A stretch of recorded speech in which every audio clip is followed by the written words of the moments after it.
Oke, assalamualaikum warahmatullahi wabarakatuh. Selamat datang di Coding Pemula.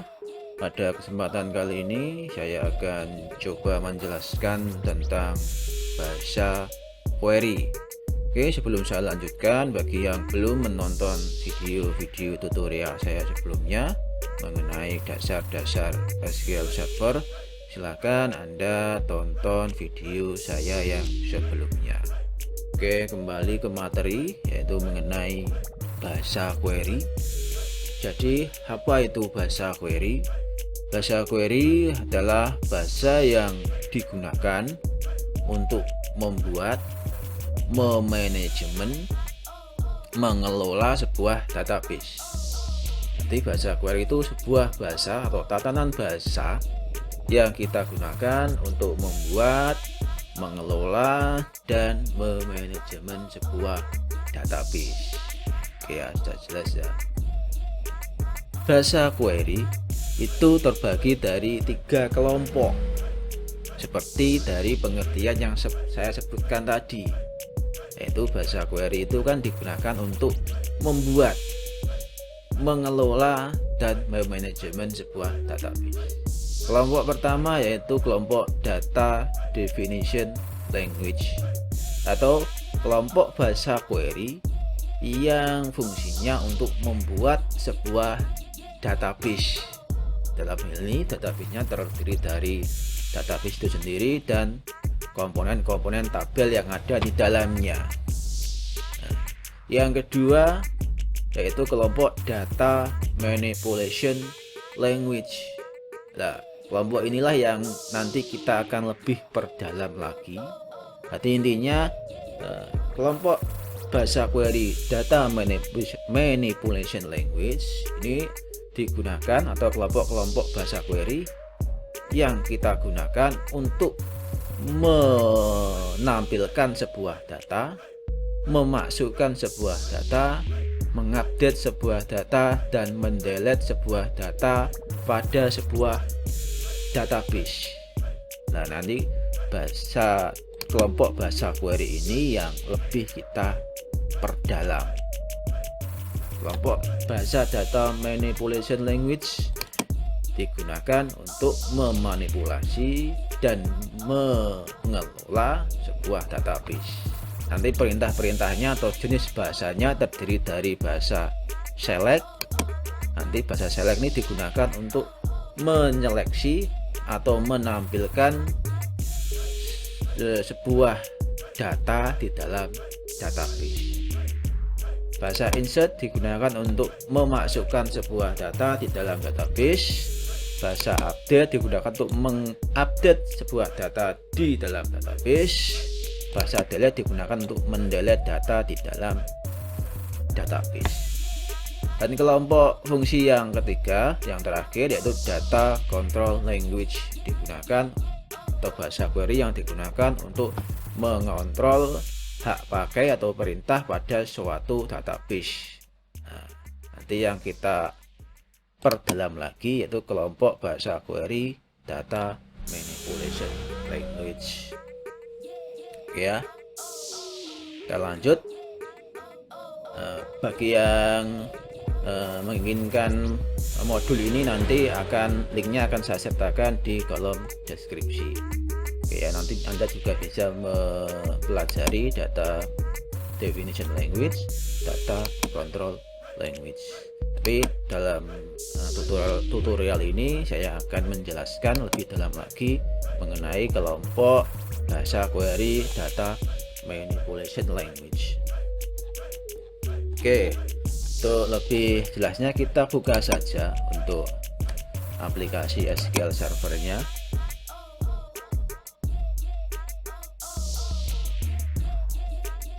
Oke, seperti biasa ketika kita membuka aplikasi SQL Server, maka akan ditampilkan jendela untuk mengkoneksikan ke sebuah server. Ini sebenarnya tutorial sudah ada di video saya sebelumnya, silahkan ditonton bagi yang belum nonton.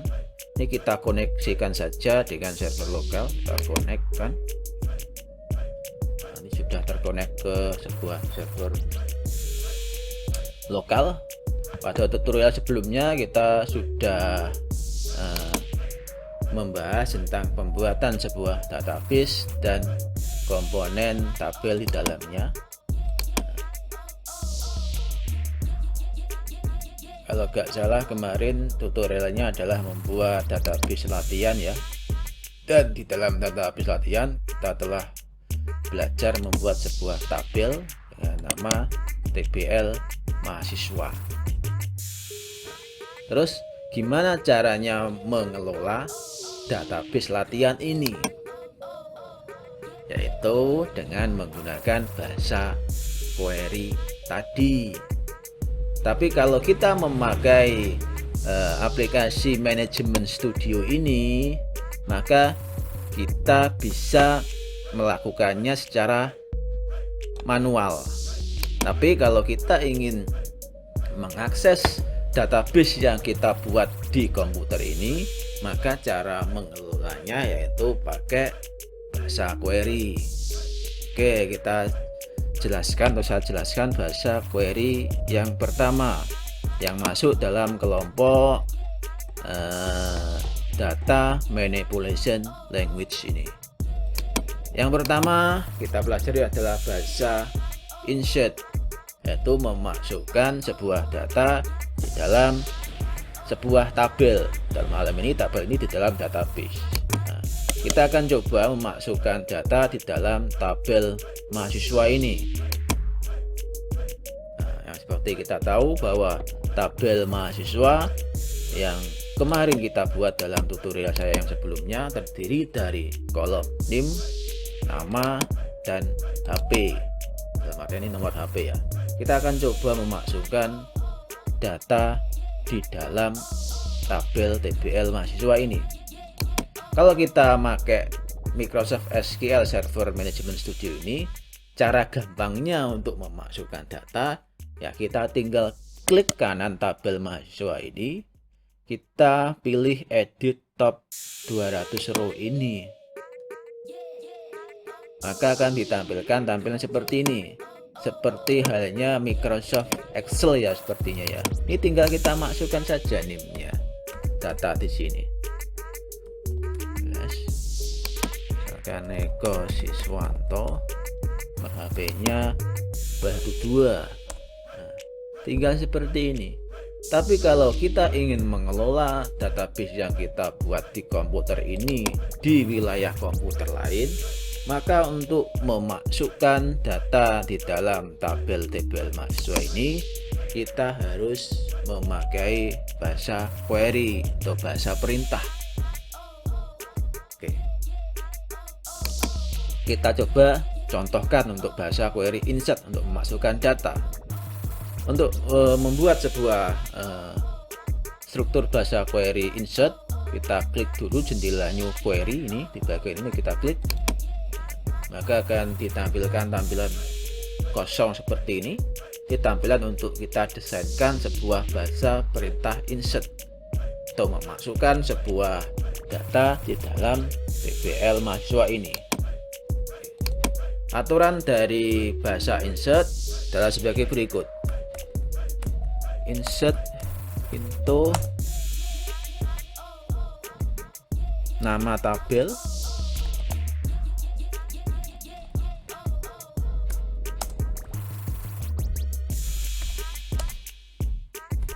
nilainya. Ini adalah format dasar untuk bahasa query insert. Insert into ini merupakan suatu ketentuan atau suatu bahasa untuk memasukkan ke dalam sebuah tabel apa. Dalam hal ini kita ingin memasukkan di TBL mahasiswa. Nah, nilainya kita masukkan di sini, wilayah values di samping sini. Ini harus kita kasih tanda tutup kurung seperti ini. Berarti nilainya kita masukkan di wilayah sini. Cara memasukkan nilai gimana? Kita lihat dulu struktur dari tabel mahasiswa. Cara untuk melihat struktur tabel di suatu database, kita klik kanan, segnya. Bahwa TBL mahasiswa itu terdiri dari nilai atau kolom pertama yaitu nilai NIM, kolom kedua nama, kolom ketiga HP.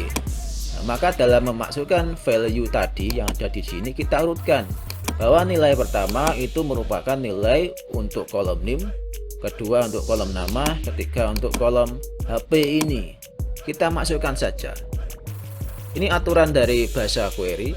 Kalau kita memasukkan data dalam bentuk teks itu harus kita update dengan tanda petik 1 ya, bukan petik 2. Kalau kemarin di Visual Studio itu data dalam bentuk teks itu diupdate dalam bentuk titik 2. Kalau di SQL bahasa query itu titik 1. Nilai pertama ini menunjukkan NIM. Misalkan NIM-nya adalah seperti ini, 20. Terus nilai kedua itu dibatasi dengan tanda koma ya. Nilai kedua itu nama, misalkan Budi, seperti ini. Terus nilai ketiga menunjukkan nomor HP. Nah, memasukkan data di TBL mahasiswa, nilainya adalah ini. Nilai pertama untuk nilai NIM, nilai kedua untuk nama, nilai ketiga untuk HP. Ini harus urut sesuai dengan struktur tabel yang kita buat. Nilai pertama NIM, nilai kedua nama, nilai ketiga HP, seperti ini. Terus untuk mengeksekusi query ini seperti apa? Kalau kita pakai aplikasi SQL Server Management Studio ini, cara eksekusi bahasa query ini ya kita tinggal klik tombol execute. Tapi kalau nanti kita eksekusinya ini dalam aplikasi Visual Studio yang nanti akan kita terapkan, maka ada cara yang lain. Kita coba dulu eksekusi bahasa query yang kita buat di Management Studio ini. Kita eksekusi, kita klik ini untuk mengeksekusi bahasa query yang kita desainkan. Execute. Nah, satu row affected. Berarti ini bahasa query ini telah tereksekusi. Nah, untuk melihat isi dari tabel mahasiswa ini, kalau kita pakai aplikasi SQL Server Management Studio ini, kita tinggal klik kanan, view, select 1000 row. Nah, seperti ini. Maka di dalam TBL mahasiswa terdiri dari data ini yang tadi saya masukkan secara manual, dan ada data yang saya masukkan menggunakan bahasa query ini. Nah, NIM ini, nama ini, nomor HP ini, nah, masuk di dalam TBL mahasiswa. Oke ya. Terus muncul pertanyaan lagi. Misalkan kita ingin memasukkan data hanya di sebagian kolom saja. Misalkan kita ingin memasukkan data di kolom NIM dan nama saja. Kolom HP tidak kita masukkan data. Caranya gimana? Oke, kita lanjut ke jendela ini untuk mendesain bahasa query. Kalau kita ingin memasukkan sebagian kolom saja di dalam sebuah tabel, maka di wilayah setelah nama tabel ini kita kasih tanda tutup kurung seperti ini, dan kita namai kolom yang ingin kita masukkan datanya. NIM, kolom kedua nama. Misalkan seperti itu. Jadi bahasa query ini hanya memasukkan data di wilayah kolom NIM dan nama. Value-nya, nah ini harus kita urutkan sesuai dengan urutan ini ya. Nah, data pertama adalah NIM, data kedua di sini adalah nama. Nah, data ketiga ini tidak kita masukkan. Nah, ini harus jumlahnya harus sesuai antara kolom yang ingin dimasukkan data dan nilainya. Ada 2, ini juga harus ada 2. Nah, coba kita eksekusi. Sebelum kita eksekusi, kita perlu cek dulu apakah konstruksi bahasa query yang kita desain ini sudah benar atau tidak. Biasanya kalau suatu bahasa query yang ada tanda seperti ini, saya contohkan. Nah, kalau ada tanda garis bawah melungker-melungker seperti ini, berarti ada masalah dengan bahasa query. Tapi untuk memastikan, kita klik tanda ini, centang ini. Ini apakah bahasa yang kita desain itu bisa dijalankan atau tidak.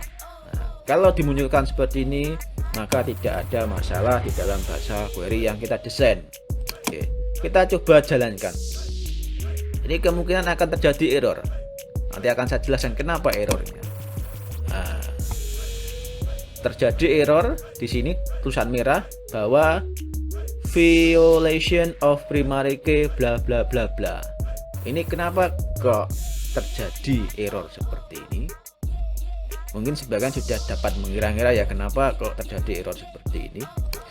Error ini dikarenakan karena data ini atau data NIM kan sebelumnya di tutorial sebelumnya itu kita desainkan sebagai primary key atau kolom yang bersifat unik. Oke, bagi yang belum nonton silahkan tonton video saya yang sebelumnya.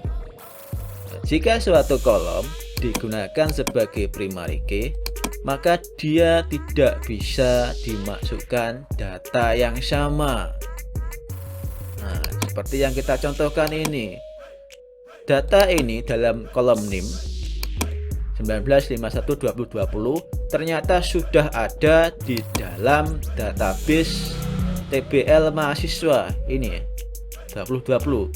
Jadi query ini tidak bisa tereksekusi karena terdapat data yang sama jika query ini tereksekusi. Ini dikarenakan karena kolom NIM kita set sebagai primary key, maka kolom NIM ini tidak bisa dimasukkan data yang sama. Oke, seperti itu. Satu contoh lagi, misalkan ini kolom NIM dan kolom nama pada TBL mahasiswa itu kan alonulnya kita hilangkan centangnya, berarti kolom NIM dan nama ini harus terisi data. Bagaimana halnya kalau kita hanya memasukkan sebuah data di kolom NIM, misalkan seperti ini. Ini datanya misalnya kita lainkan, nah itu saja.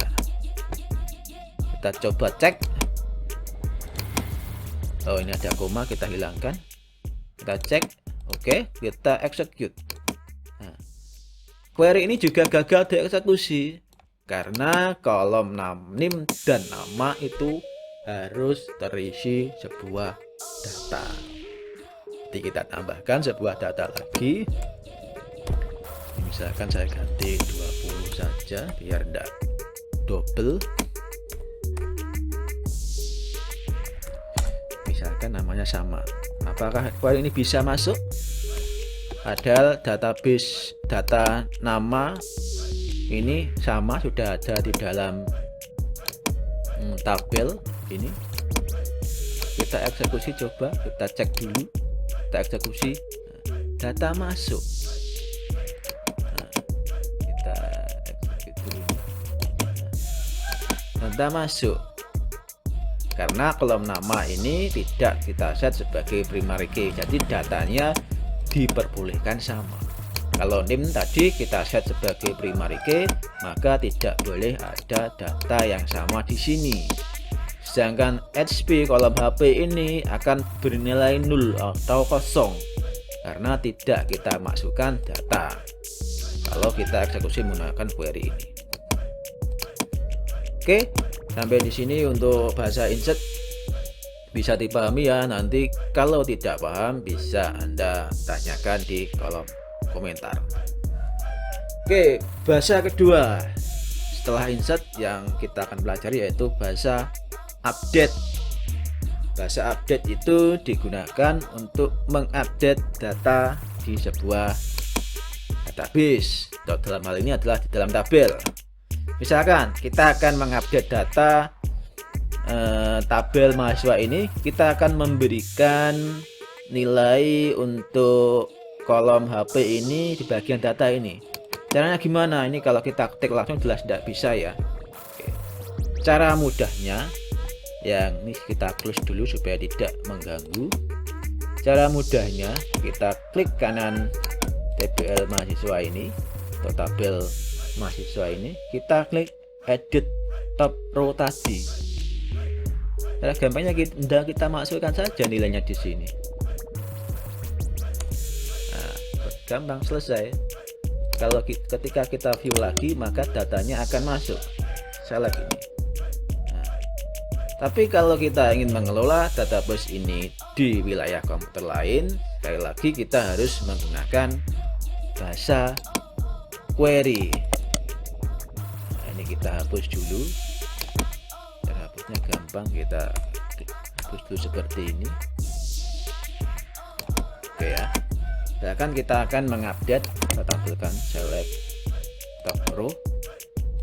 Kita akan mengupdate tabel mahasiswa ini dan memberikan name di sini.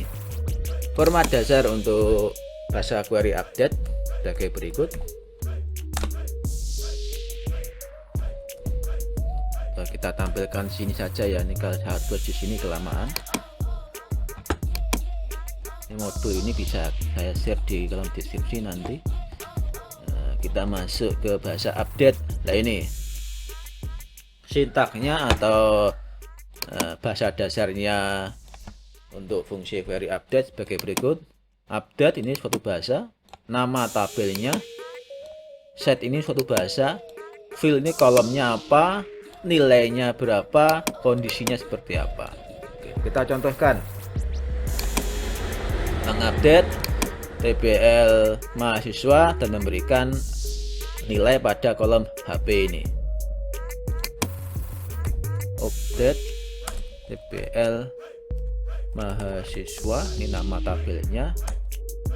Yang kita kolom yang ingin diupdate, set kolomnya apa, HP, nilainya berapa, misalkan kita beri nilai 123, kondisi, where, kondisi yang kita pakai yang lebih mudah adalah nim,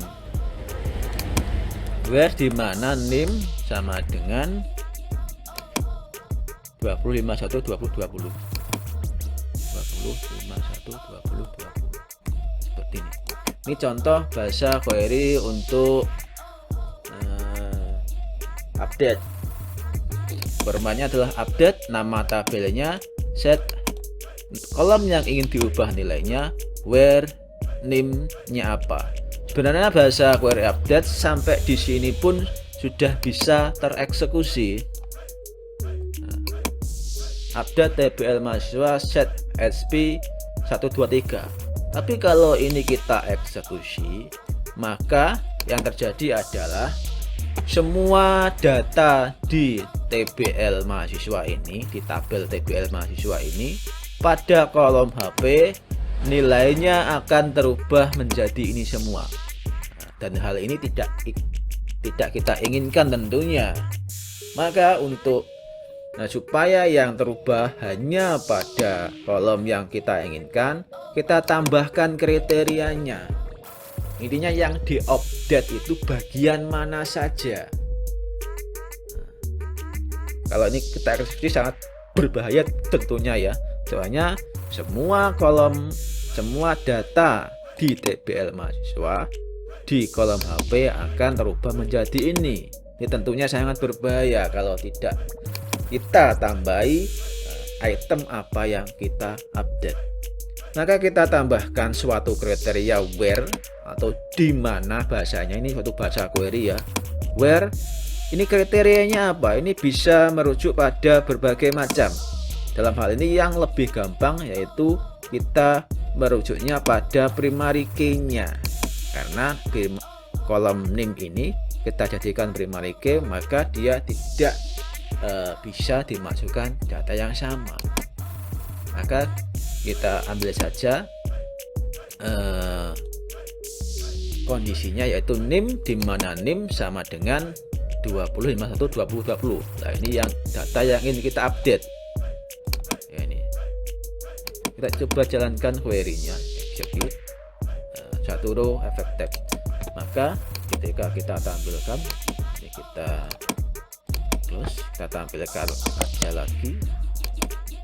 Maka pada data name ini akan terubah sesuai dengan bahasa query yang kita desainkan. Ini sebenarnya tidak harus merujuk pada name, bisa nama, bisa apa, dan sebagainya. Nanti untuk where ini lebih kita perdalam lagi di fungsi select nanti. Oke ya, untuk update seperti ini. Yang ketiga yaitu untuk mendelete data. Di modul ini bahwa bahasa umum untuk query delete sebagai berikut. Delete from nama tabel, kondisinya seperti apa. Kita hapus. Kalau tidak paham silahkan ditanyakan di kolom komentar. Oke, bahasa query yang ketiga yaitu bahasa query delete. Delete from nama tabel yang ingin kita delete. Nah, sebenarnya query seperti ini sudah bisa kita eksekusi, tapi query ini sangat berbahaya. Kenapa? Karena query ini akan menghapus semua data di TPL mahasiswa.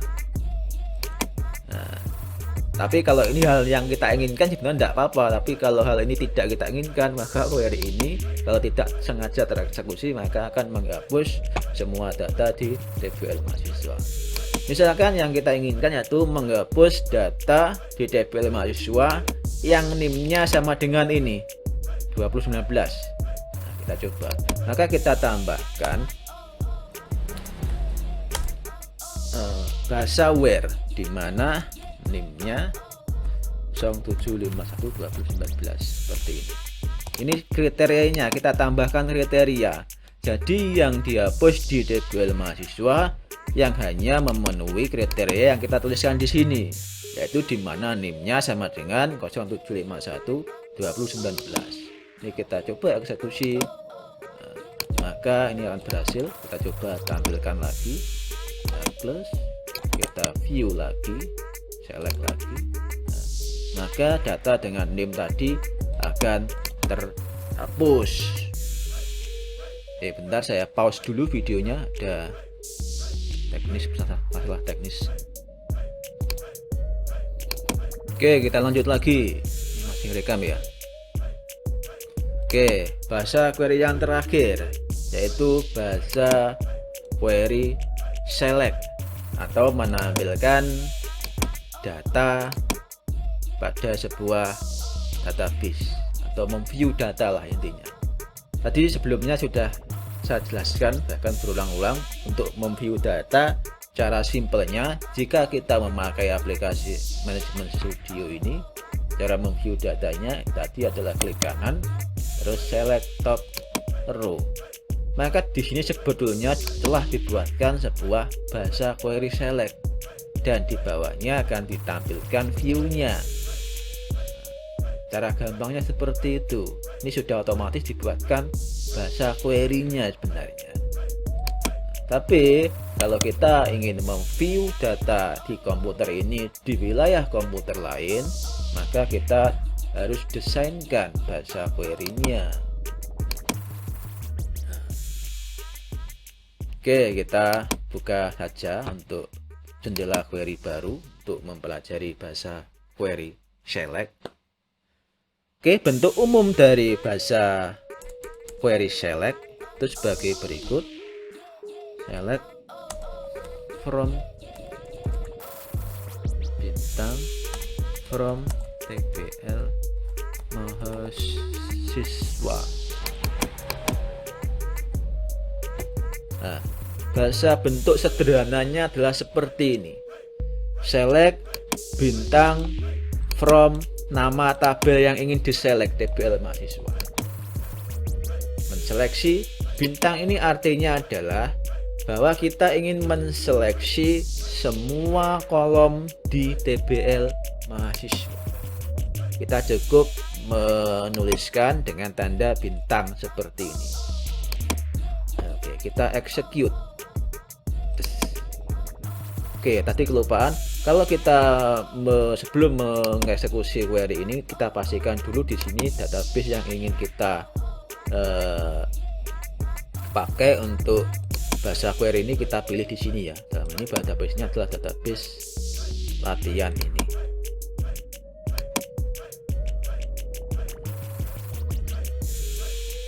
Bentar, saya tak minum dulu, haus, tak mau.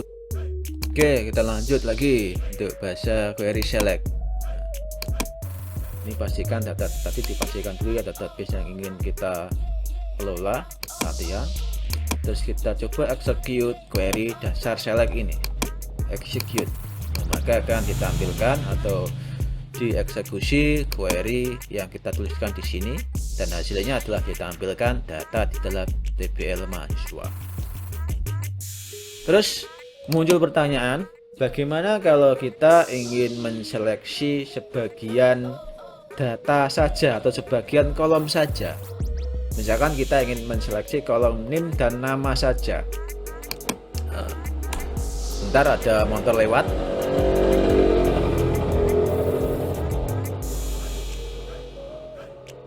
Oke, kita lanjutkan. Misalkan kita ingin menseleksi kolom NIM dan nama saja. Maka kita tuliskan saja kolom yang ingin kita seleksi tadi, yaitu yang pertama NIM dibatasi dengan tanda kolom, tanda koma, kolom kedua nama. Kita eksekusi, maka yang ditampilkan hanya kolom NIM dan nama. Tapi kalau kita ingin menseleksi semua data di suatu tabel, kita cukup menuliskan dengan tanda bintang seperti ini. Kita coba execute, maka akan ditampilkan semua data di TBL mahasiswa. Terus misalkan kita ingin menseleksi atau menantikan data di TBL mahasiswa yang NIM-nya misalkan ini, ya kita tinggal tambahkan kriteria tadi, where NIM yang kita inginkan, NIM apa yang kita tampilkan, seperti ini. Maka yang ditampilkan di TBL mahasiswa, semua kolom di TBL mahasiswa yang mana NIM-nya sama dengan ini. Sebenarnya kriteria ini bisa kita ganti bermacam-macam, misalkan nama, where nama sama dengan Eko Siswanto, bisa seperti ini. Maka akan ini kosong, apa tidak ada data ya dengan nama Eko Siswanto. Kita cek dulu. Ini kalau kita gunakan select from TBL mahasiswa where nama sama dengan Eko Siswanto, kita hilangkan, coba kita hilangkan dulu, kita execute Eko Siswanto. Lah ini query tadi tidak menghasilkan atau tidak menampilkan data, soalnya ini datanya tidak sama ya, ini Siswanto ya, sedangkan yang kita tulis adalah Siswanto. Nah, kalau seperti ini akan ditampilkan seperti ini. Atau kita ingin menseleksi di TBL mahasiswa yang namanya atau nama depannya saja. Misalkan kita ingin menseleksi sebuah data yang nama depannya saja Eko. Caranya seperti apa? Itu kita seleksi TBL mahasiswa yang namanya like seperti ini. Kita menseleksi semua kolom di TBL mahasiswa yang mana kolom namanya seperti Eko. Ini karena berupa teks, kita update dengan tanda petik 1. Eko ini adalah karakter pertama yang ingin dicari. Tanda persen ini maksudnya adalah bahwa setelah karakter Eko ini bisa berupa karakter apapun. Kita execute seperti ini. Beda lagi kalau tanda persennya kita tambahkan seperti ini. Maka query ini akan menseleksi semua data di TBL mahasiswa yang mana kolom namanya seperti ada karakter Eko ini. Tanda persen ini menunjukkan karakter apapun ya. Berarti di setelah karakter Eko sebelum karakter Eko ini bisa berupa karakter apapun, setelahnya bisa berupa karakter apapun. Nah, seperti itu. Oke ya. Sampai di sini ada yang ditanyakan ya. Kalau ada yang ditanyakan nanti silahkan cantumkan di kolom deskripsi saja.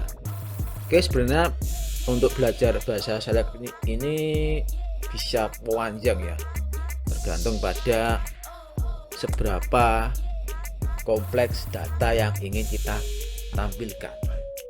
Tapi ini kita belajar dasar-dasarnya dulu. Nanti untuk lebih lanjut kita belajar dalam bentuk project saja. Kita akan buat sebuah project input, aplikasi input sederhana untuk lebih memahami lagi bahasa query. Oke, mungkin video ini saya akhiri sampai di sini. Nanti kita akan lanjutkan tutorial-tutorial berikutnya. Nanti tutorialnya mungkin akan kita buat sebuah project membuat aplikasi input output sederhana menggunakan Visual Studio dan database-nya SQL Server. Oke, terima kasih sudah menonton.